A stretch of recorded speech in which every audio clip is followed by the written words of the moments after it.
پرانے زمانے کی بات ہے، کسی گاؤں کا چودھری بڑا لالچی تھا۔ لالچ نے اس کی عقل پر پردہ ڈال دیا تھا اور کردار اور اخلاق انتہائی پست ہو گیا تھا۔ وہ گاؤں کے کسی بھی شخص کے پاس کوئی بھی قیمتی چیز دیکھتا تو اسے کسی بھی طریقے ہتھیا لیتا۔ گاؤں والے اس کے رویے سے تنگ آ چکے تھے۔ انہوں نے کئی بار گاؤں کے قاضی اور مسجد کے پیش امام سے بھی شکایتیں کی، جن کی باتیں چودھری بڑے غور سے سنتا تھا، لیکن ان کو ماننے اور عمل کرنے پر بالکل تیار نہ ہوتا تھا۔ اگر اسے معلوم ہو جاتا کہ کسی کے پاس اچھی نسل کی گائیں، بھینسیں یا بکری، یہاں تک کہ مرغی ہی کیوں نہ ہو، وہ بیچارہ اس سے محروم ہو جاتا تھا۔ گاؤں والے اپنے اچھے سے اچھے جانور بھی کوئی نہ کوئی عیب نکالتے اور اسے سارے گاؤں میں مشہور کر دیتے تھے تاکہ اس کا جانور لالچی چودھری سے محفوظ رہے۔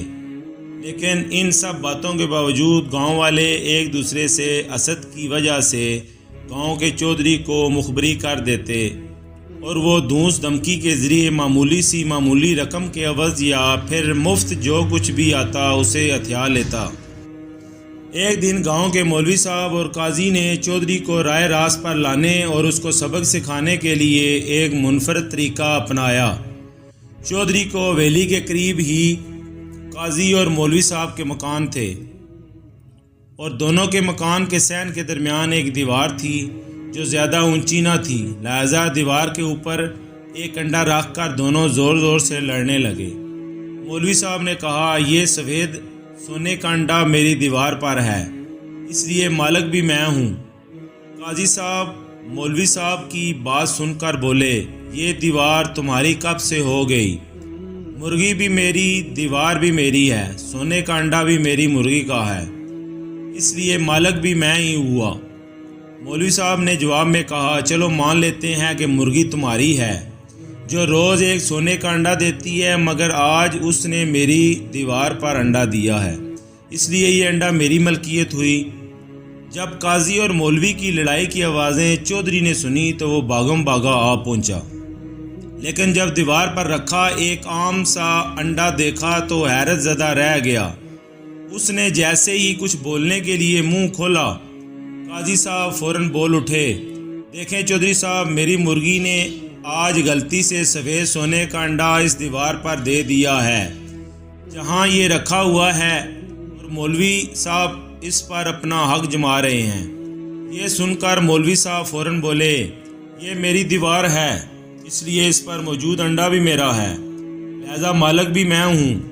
جب چودھری نے ان دونوں کی باتیں سنی تو اس کا لالچی پن جاگ اٹھا اور وہ بولا، سنو، میں تمہاری بہت عزت و احترام کرتا ہوں اور گاؤں کا چودھری میں ہوں۔ یہ مکان میں نے ہی تم کو بنا کر دیے ہیں، اس لیے مرغی بھی میری ہے اور انڈے کا مالک بھی میں ہوں، لیکن پھر بھی انڈے اور مرغی کے بدلے تم کو مال و دولت دیتا ہوں۔ اس نے دونوں کو اپنی لالچی آنکھوں سے گھورتے ہوئے کہا، مولوی صاحب میری آواز میں بولے، اب سونے کے انڈے کے بدلے کتنی رقم دیں گے؟ چودھری نے گرج دار آواز میں کہا، بے فکر رہو، تم کو 10,000 روپے مل جائیں گے۔ یہ سن کر مولوی صاحب بولے، جناب انصاف کی بات کریں، یہ 7 تولے سے کم کا انڈا نہیں، کم از کم اس کی قیمت 7 لاکھ تو ہوگی۔ چودھری بولا، مولوی صاحب اس کا روپے پیسے سے کیا کام، آپ اللہ کیجئے، خیر میں پھر بھی اس کی 3 لاکھ دیتا ہوں۔ مولوی صاحب بولے، جیسے آپ کی مرضی، لیکن پیسے مجھے ابھی چاہیے۔ یہ سن کر چودھری بھاگم بھاگا گیا اور ایک تھیلی اٹھا لایا اور بولا، مولوی صاحب پورے 3 لاکھ ہیں، اب آپ بیچ سے ہٹ جائیں، اب قاضی اور میرا معاملہ ہے۔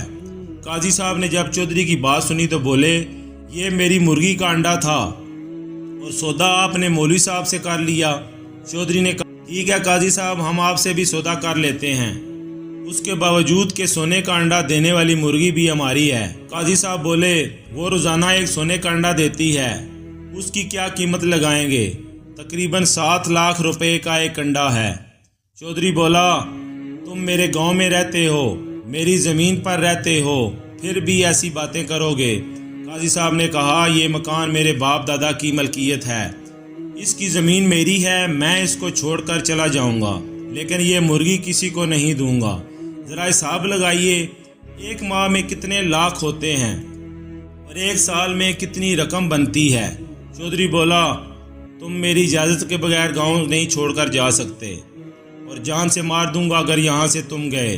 قاضی صاحب نے کہا، میں اس سے پہلے ہی مرغی کو مار دیتا ہوں۔ قاضی کی بات سن کر چودھری بولا، ٹھہرو، ایسا مت کرنا، میں تم سے سودا کرتا ہوں۔ قاضی صاحب نے کہا، تم نے ساری رقم تو مولوی صاحب کو دے دی، جبکہ مرغی تو انڈے سے لاکھ گنا زیادہ قیمتی ہے۔ یہ سن کر چودھری نے کہا، تم یہیں ٹھہرو، میں ابھی اپنی زمینوں اور حویلیوں کے کاغذات لاتا ہوں۔ تھوڑی ہی دیر بعد چودھری چند آدمیوں کے ساتھ کاغذات لے آیا اور ساتھ ہی قاضی صاحب بھی مرغی بغل میں دبا کر اس کی گردن پکڑے کھڑے تھے۔ چودھری نے غصے سے دیکھتے ہی کہا، قاضی صاحب، مرغی کی گردن سے ہاتھ ہٹا دو۔ قاضی صاحب بولے، تو تم مجھے مارنے کے لیے یہ آدمی لے کر آئے ہو؟ میں نے اس لیے مرغی کی گردن پر ہاتھ رکھا ہے، اس سے پہلے کہ تم مجھے مارو میں مرغی کو مار دیتا ہوں۔ چودھری نے کاغذات دیتے ہوئے کہا، تم غلط سمجھ رہے ہو، یہ میرے اور تمہارے درمیان ہونے والے معاہدے پر بطور گواہ دستخط کریں گے، کیا پتہ تم بعد میں مکر جاؤ۔ اس طرح چودھری اور قاضی صاحب کے دوران معاہدہ ہو گیا، جس پر گاؤں والے اور مولوی صاحب نے بھی دستخط کیے۔ چودھری سفید انڈا دینے والی مرغی حاصل کر کے بہت خوش تھا اور وہ انڈا لے کر فوراً شہر کی طرف روانہ ہو گیا۔ قاضی صاحب نے گاؤں والوں کے نام زمین کی رجسٹری کروا دی۔ جب کچھ دنوں بعد چودھری گاؤں واپس آیا تو غصے میں چلانے لگا، تم دونوں نے میرے ساتھ دھوکہ کیا ہے، میں تم دونوں کو نہیں چھوڑوں گا۔ یہ سن کر قاضی اور مولوی کے ساتھ موجود گاؤں والے مسکرانے لگے۔ اس طرح گاؤں والوں کو چودھری کے ظلم سے نجات مل گئی۔ ایک زمانہ بیت گیا، لیکن اس کے باوجود آج بھی گاؤں میں سفید سونے کے انڈا دینے والی مرغی کی کہانی بڑے ذوق و شوق سے سنی جاتی ہے۔ میں امید کرتا ہوں آپ کو میری یہ کہانی پسند آئی ہوگی۔ مزید کہانی سننے کے لیے میرے چینل کو سبسکرائب کریں، لائک کریں اور شیئر کریں، اور اس کہانی کے متعلق اگر آپ کمنٹ کرنا چاہیں تو مجھے کمنٹ کریں۔ شکریہ۔ السلام علیکم ورحمۃ اللہ وبرکاتہ۔